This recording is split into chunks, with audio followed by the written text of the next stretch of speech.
Hello, folks. So anyway, I goes to live with me dad in St. Domingo Grove because me behaviour at home, taking friends in the house, you know, at all hours on the CB radio. And so I goes to live with me dad, and me dad is out kiting, doing the checks, travellers checks, going to Belgium, France, going to Chester. There's about 15 banks, taking people with him, a man and a girl. Then it was access cards. They'd go in and get money out the bank, and every bank would go in. And just in case they got nicked, me dad had me, when they come out the bank, collecting the money off them before they went in the next bank, a couple of doors away. There's quite a lot of banks in Chester. But I didn't last long at my dad's, to be honest with you, but, I was always sitting in the pub with him. Me, not being a drinker, it was bloody boring. It was always in the Royal in Breck Road, and Stan had it then. I don't know if Stan will be alive now, but he was a nice guy. So anyway, my dad used to go out of a day. I'd be cleaning the house up, waiting for him to come home. He introduced me to a friend, a lady friend, Susan.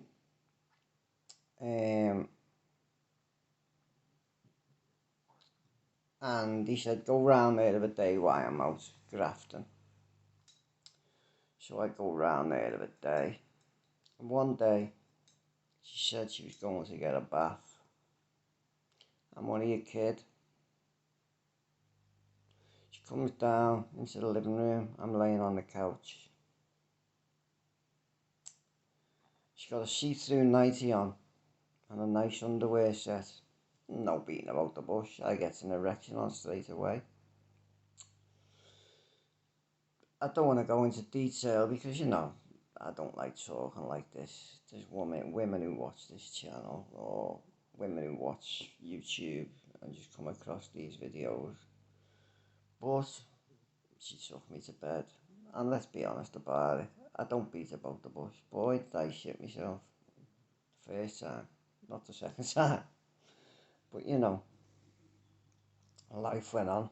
I then got a job in Brookfield Furniture, the factory was, on St Anne Street. They had about 7 shops in Liverpool. One on Scotty Market, one on Kensington, Waverty Road. There's a few more placed about. They just have display stock. People that go in the shop, look at the wardrobe, like it, the order would get put through to the factory. I used to drive round in a cart, throwing the old bits of wood away, supplying them with wood, what they asked me for, driving a forklift truck, trolley jacks, it was a job, wasn't it, and it gave me a bit of respect, money, but things soon broke down with my dad, and I carried on working, but went back home to my mum. Now, things in my mum was good, but my behaviour wasn't. I ended up staying and moving out to my mum's and living with a friend, Stevie Reed, in Jubilee Drive. He's passed away now. R.I.P. Stevie. Rest in peace, my mate. And thank you for taking me in for over a year. I had my own bedroom there. Now, it wasn't long before heroin hit the scene. I remember two unnamed lads, because I'm not going to tell people that they used heroin, got heroin, and they got a fiver bag between the three of us, and I didn't know what it was. I didn't even have a clue, but I had to go. Threw up, didn't like it, left it for a few days, had another go. Before you knew it, I had a Roger Rabbit, a habit. But then I'm starting to have to graft to maintain this habit. But I ended up going to a drug clinic seeking help, getting methadone, and I realised then methadone was better than heroin. For me, it was a drug of choice. I didn't bother with the cannabis then. I wasn't interested in it because I'd had to go and I took a whitey and it just put me off. But I stopped using the heroin. I stayed on the methadone, and it was a comfort. It gives you that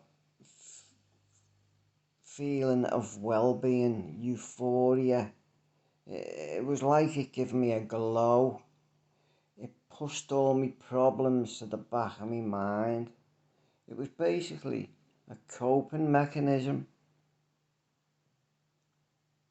And at the same time, it was stopping me from using the illicit drug heroin, which is, as you know, is diamorphine. All these things I regret, totally regret, and would not advise anyone to take any drugs at all. They're no good and they just do your health in. Then living in Stevie Reid's was fine, and Steve was good to me.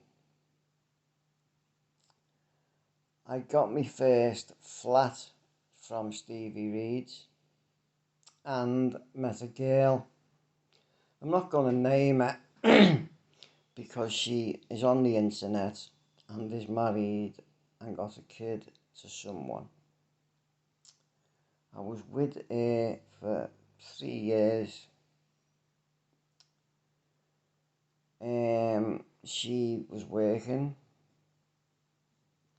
She used to travel every night to see me and stay with me at weekends. But you know, for someone who doesn't take drugs and is going with someone who's on methadone, that is a strain on the relationship. And the relationship lasted 2.5 years, and we split up. And I went into a drug rehabilitation centre called Birchwood. It's in Balls Road in Birkenhead. I've done the programme, become clean, and I looked a lot better and healthier. But bearing in mind that I didn't look really unhealthy because I was just taking the methadone. But, you know, being in the rehab, eating 3 meals a day, having a productive life, you know, you allocated jobs. I eventually got out of the rehabilitation, rehabilitation centre and went back home to Liverpool. I then got a bed sit above a shop on the corner of Julie Drive, Mustafa's. He gave me a bed sit above the shop, but he'd go to the wholesalers and he said, oh, doing things, he said, I'll be going out for 5 hours. Would you mind the shop? And he'd come back and he'd give you a fiver for 5 hours. Alright, he was smoking his ciggies in the shop. But you know, he was taking the piss. So, I had an argument with him, fell out, and I was getting the rent given to me, personal issue.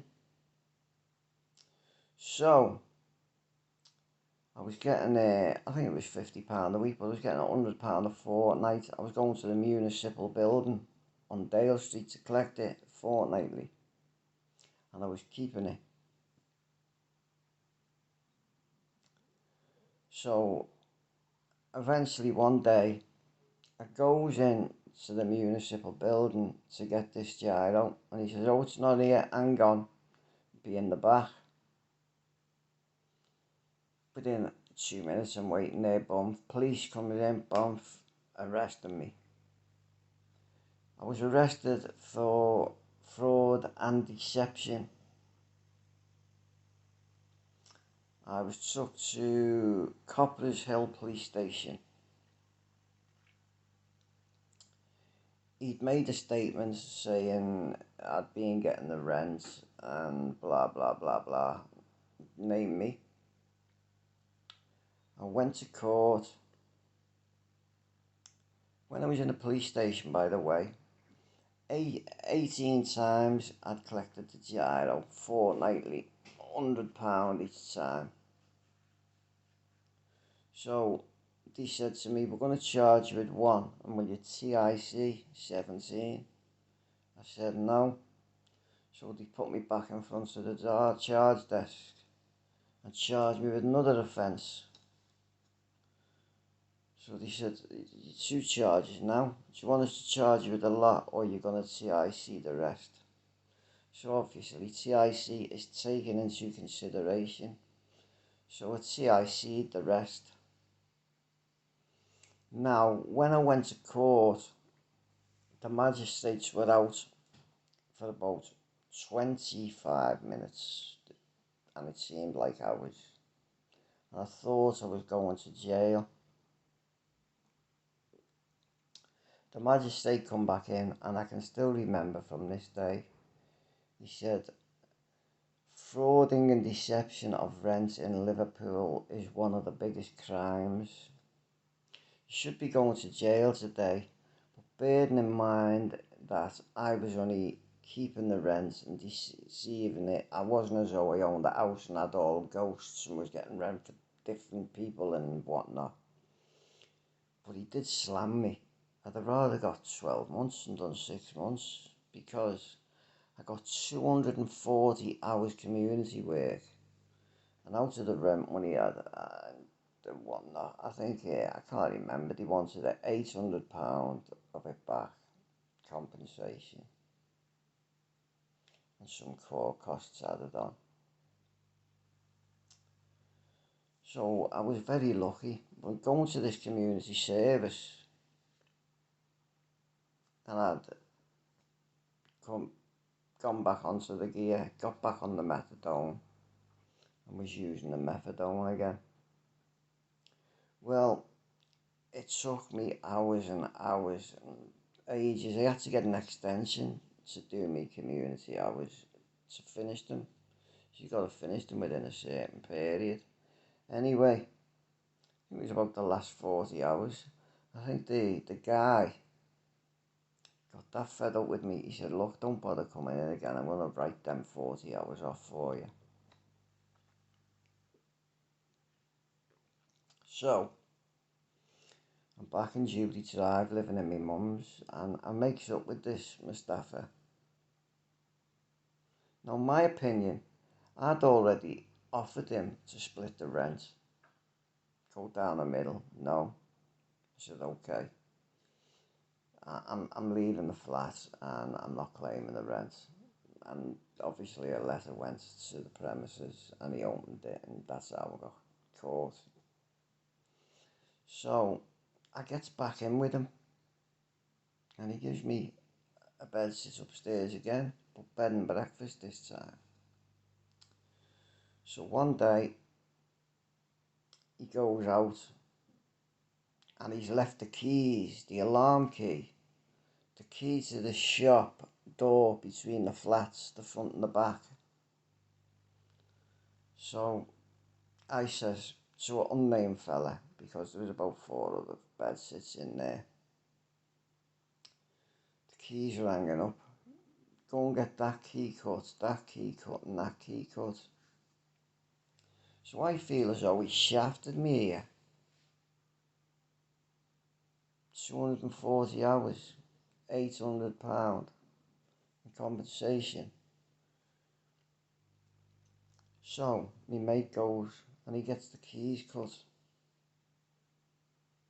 So every night the shop shuts at 8 o'clock. By 8:20 or something, we're in the door between the flats, turning the alarm off. We're hungry, we're throwing a pie in the microwave.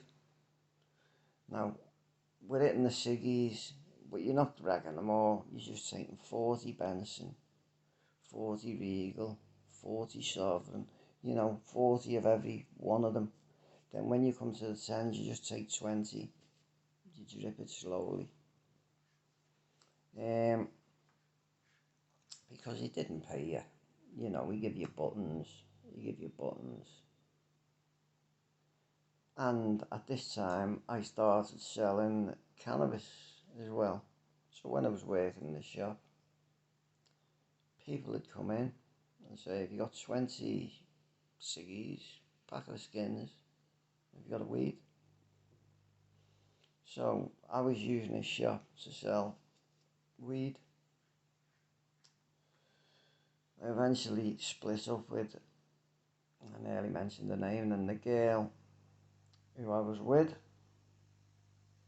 and that was it. It was over.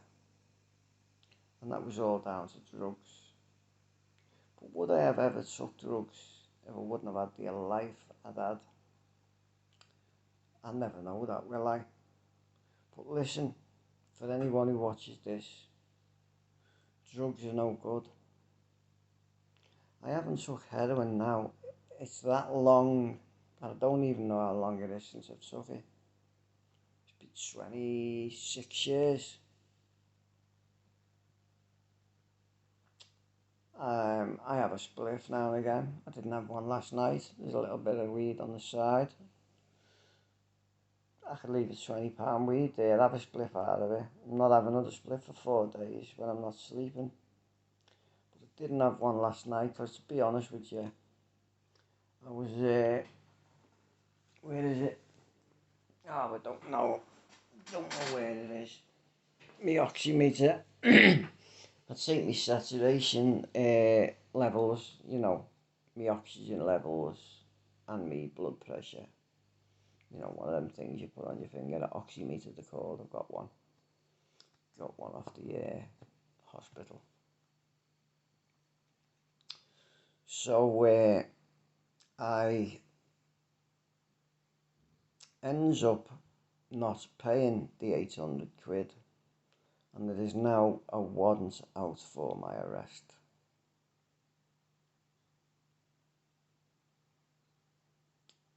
I'm now 21 because I went to Walton for the fines. Now, when I got arrested and I'm took down to the main bridewell, threw on the sweatbox, and then you get onto reception, you get booked in, and you're waiting there, and then you have your tea on reception, you get your bed pack and your pillow slip with your knife, fork and plastic spoon and your razor, your soap, your bed pack, and off you go. And you walk through A wing, which was then the allocation wing. You got the VPs on the 4s and the 5s, and you'd always spent your first and last night on A wing. It was the reception wing. So next day, sent over to G wing, called it Skids Row. Boy, the noise in that prison, you know, the atmosphere, the smell of the prison, it's not nice, it's horrible. But being on the methadone, I rattled for 2 days, for 2 weeks, 2 days, bloody hell, 2 weeks. I got 28 days, you see, you only do 14. I've done them and got out of the prison. But it was only 14 days, you know, and you can't moan. It's a shit and a shave. You know, there's some prisoners who do that in the canteen queue during their sentence. Someone's got a 12-year sentence and they're spending 20 minutes in the canteen queue every week. They've done my 14 days in the canteen queue, haven't they? But I get out. But that has now given me a little heads up as to what it's like in prison. You're not scared of it now, you know it. You know, being a scouser, going to prison, you go on a wing, you know at least half of the wing. You know? But I got out, done the same old thing.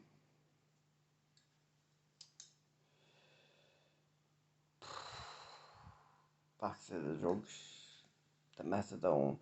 Methadone was my drug of choice. I didn't like the heroin, it made you sick, it made you horrible.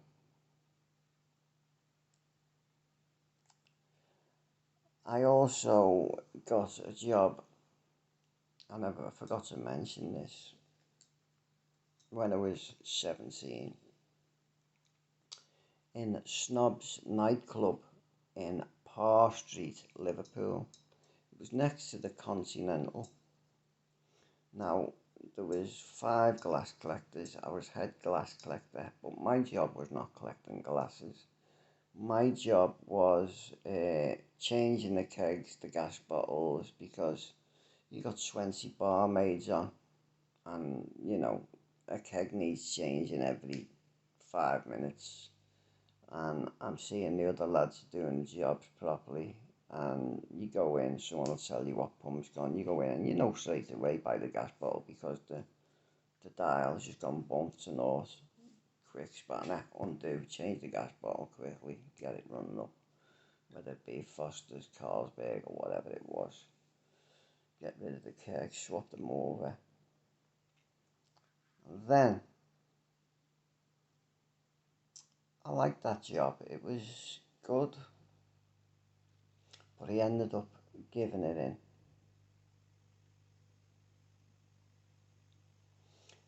I was then, at this time, living in my mum's.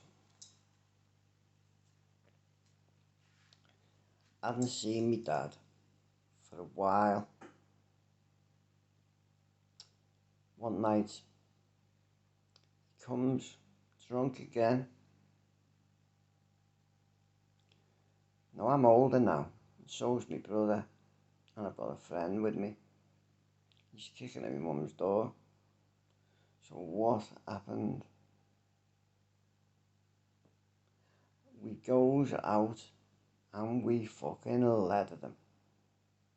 We give him a good eye.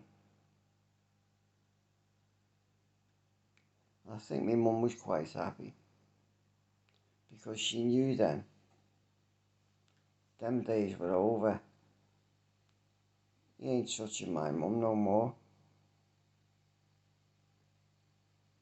It ain't happening. I'd put a stop to it. And for the next couple of times I seen him, I give him a hiding again. I took money off him. And I went home and I gave it to my mum. Just like he used to give me mum a hiding and take her money off her, I done the same to him. But I give the money to me mum. And that made my heart feel good. You know? So at this stage, I've spent a lot of my life in care. I forgot to mention the foster parents. It was just the same as being in care really, but in a house. They were nice people. But spending a lot of my life in care through my dad, not through my mum's fault. My mum done her best for us, you know. Putting up with the violence, and yet my dad used to slap us about as well. But you know, it's hard, and I often ask myself, what had happened if it had been different? You know, would they have went down the road of taking drugs?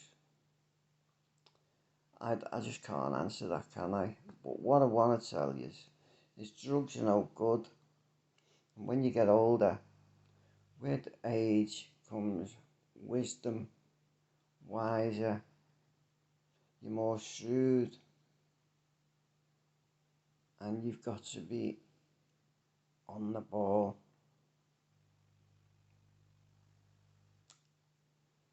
But